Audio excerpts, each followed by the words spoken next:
नमस्कार भारत, स्वागत है आप सबका हमारे YouTube channel MBN news network पर। खबरें वही जो हो सही। एक झलक देख लेते हैं कि हम आगे किन किन विषयों पर चर्चा करने वाले हैं। कोल इंडिया से बाहर होंगे हर वर्ष 5% कर्मचारी। पूरी दुनिया में अनजान लोगों की मदद करने में बौद्ध अनुयायी सबसे आगे। कोरोना वैक्सीन की दोनों डोज के बीच नहीं रहनी चाहिए थी अधिक समय अंतराल। फिर क्यों रखी बीजेपी ने 12 से 16 सप्ताह का गैप। ट्विटर को आईटी एक्ट की धारा 79 के तहत अब संरक्षण नहीं देने का फैसला किया है। सोचिए कितना डरी हुई है बीजेपी सरकार। आगे देखेंगे कि मूल निवासी नाबालिग से दुष्कर्म करने वाला डीएसपी एफआईआर दर्ज करने के महीनों तक क्यों नहीं हुआ गिरफ्तार। प्रकाश चौबे तथा उसके साथी को पलामू पुलिस ने कई हथियारों के साथ रंगे हाथ पकड़ा है। इसके बाद बात करेंगे सबसे बड़ी खबर की, कैसे केंद्र सरकार ने विश्वविद्यालयों में SC ST और OBC आरक्षण को समाप्त कर दिया है। अब खबरें विस्तार से।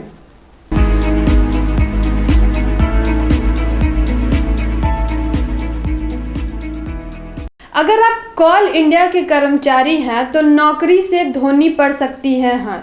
कोल इंडिया कंपनी ने अपने कर्मचारियों को छांटने की पूरी प्रक्रिया तैयार कर ली है। अगले 10 वर्षों तक कंपनी हर साल 5% कर्मचारियों को नौकरी से निकालेगी। भारत में बेरोजगारों की संख्या इतना ज़्यादा है कि इसका आप अंदाज़ा भी नहीं लगा सकते। किसी देश में तो इतनी आबादी नहीं है जितने हमारे देश में बेरोजगार। ऐसे में कोल इंडिया कंपनी द्वारा प्रत्येक साल 5% कर्मचारियों को हटाने का यह फैसला कितना सही है और कितना गलत, आइए इस खबर से पता लगाते हैं। पहली तिमाही में कंसोलिडेटेड प्रॉफिट में 1.1% की गिरावट आई थी।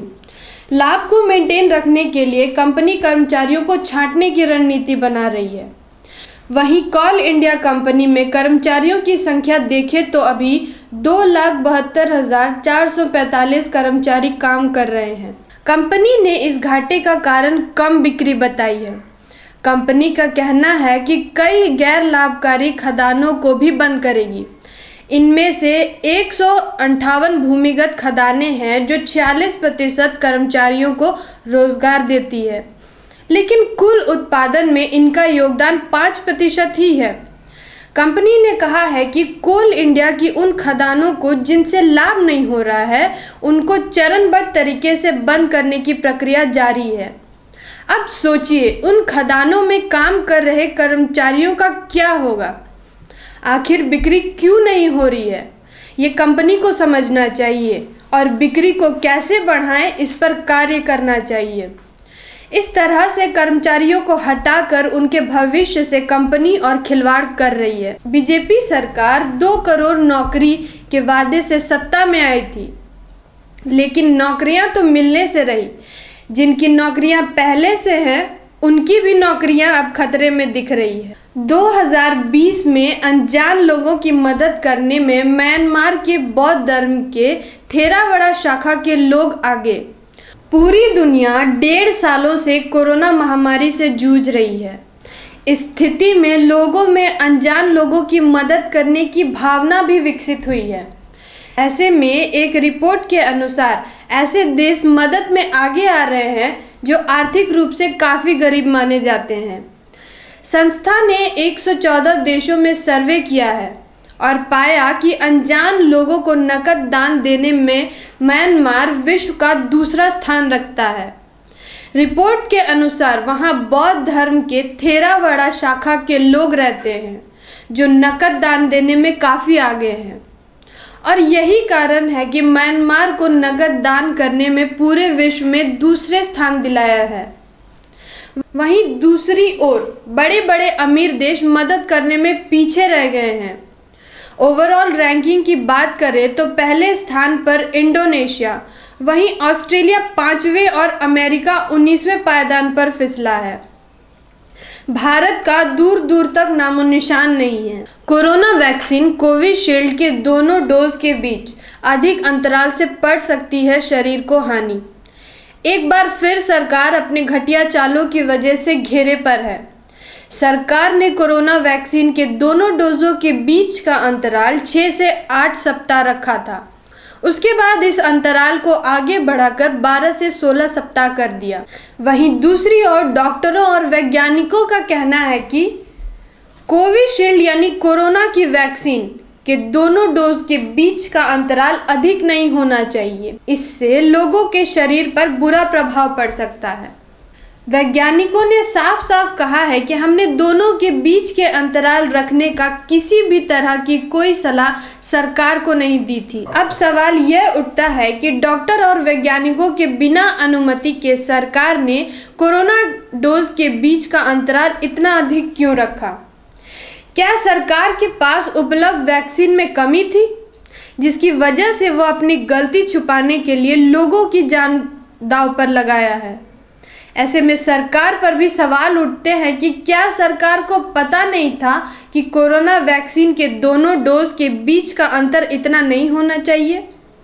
और अगर पता था तो फिर भी क्यों इन दोनों डोज के बीच का अंतर इतना रखा गया? क्या सरकार को इस देश की जनता की जान की कोई परवाह नहीं है? बीजेपी सरकार का सोशल मीडिया से इतना खौफ है कि सरकार ने ट्विटर को आईटी एक्ट की धारा 79 के तहत अब संरक्षण नहीं देने का फैसला किया है। आए दिन सरकार के खिलाफ ट्विटर पर सैकड़ों ट्वीट किए जाते हैं। किसी को कुछ भी आपत्तिजनक लगता है तो सीधे ट्विटर के माध्यम से वे सरकार को निशाना साधते हैं। ऐसे में सरकार को भी अपने बचाव के लिए कुछ कदम उठाने तो थे ही, इसलिए उसने ट्विटर के ही खिलाफ यह नियम बनाया। खैर, बीजेपी सरकार की तो यह पुरानी आदत है। मीडिया को तो खरीद ही चुकी है, बची सोशल मीडिया, जिसे खरीद सकती तो है नहीं, बस अपने ताकत का प्रयोग कर इसे बंद करने में जुटी हुई है। लेकिन यह अमेरिकन कंपनियां हैं, इन्हें बंद करना बीजेपी के ताकत से कहीं बाहर है। मूल निवासी नाबालिग से दुष्कर्म करने वाला डीएसपी अभी तक गिरफ्तार नहीं। आखिर कब तक ये लोग मासूम पर अत्याचार कर खुलेआम घूमते रहेंगे? खबर बिहार की है, जहां एक मूल निवासी नाबालिग से सीनियर डीएसपी कमलाकांत प्रसाद ने दुष्कर्म किया था। पीड़िता ने गया के महिला थाना में 27 मई को विभिन्न धाराओं के तहत प्राथमिकी दर्ज कराई थी, लेकिन अभी तक डीएसपी कमलाकांत खुलेआम घूम रहा है। पुलिस महीनों बाद भी आरोपी को गिरफ्तार करने में असफल रही। फिलहाल कमलाकांत बिहार विशेष सशस्त्र पुलिस 1 में तैनात है। इतने बड़े अधिकारी होने के बाद भी इस तरह की घटिया मानसिकता कहां से लाते हैं? जब प्रशासन से जुड़े लोग ही मूल निवासी बच्चियों के साथ दुष्कर्म करेंगे तो आम लोगों को सजा कैसे मिलेगी? इस तरह की घटना हमें रोजाना देखने और सुनने को मिलती है, क्योंकि पिछले दिनों इसी तरह की घटना झारखंड में देखने को मिली थी, जहां आरपीएफ के ही जवान ने आरपीएफ के मुख्य अधिकारी के आवास पर एक मासूम मूल निवासी नाबालिग के साथ दुष्कर्म किया था। इस तरह के हालात सिर्फ झारखंड और बिहार में ही नहीं बल्कि भारत में सभी राज्यों में है, जहां मूल निवासियों, पिछड़ों और आदिवासियों की स्थिति बहुत ही खराब है। इस तरह के लाखों घटनाएं रोजाना भारत में घटती रहती हैं। इस तरह की घटनाओं से साफ दिखता है कि देश में 15% लोगों का 85% मूल निवासियों से कोई खौफ नहीं है। प्रकाश चौबे तथा उसके साथी को पलामू पुलिस ने कई हथियारों के साथ रंगे हाथों पकड़ा है। खबर झारखंड के पलामू जिले से आई है, जहां प्रकाश चौबे और उसके साथी भरत मांडर, सोनू और विकास को लूट की योजना बनाते पुलिस ने पकड़ा था। यह सभी एनएच के किनारे एक ढाबे में किसी बड़े घटना को अंजाम देने की रणनीति कर रहे थे। पुलिस ने इन आरोपियों से एक पिस्टल, 2 देसी कट्टा, गोलियों समेत 2 बाइक जब्त की है। पुलिस का कहना है कि ये लोग किसी बड़ी घटना को अंजाम देने की प्लानिंग कर रहे थे। समय रहते ही इन बदमाशों को पकड़ लिया गया।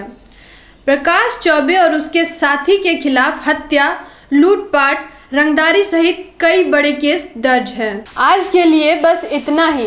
फिर लौटेंगे ऐसी ही सच्ची खबरों वाली वीडियो के साथ। वीडियो अच्छी लगी हो तो वीडियो को लाइक करें और चैनल को सब्सक्राइब ज़रूर करें। साथ ही बेल आइकन को ज़रूर प्रेस करें ताकि जो अगली वीडियो अपलोड हो उसकी नोटिफिकेशन आप तक सबसे पहले पहुंचे। धन्यवाद।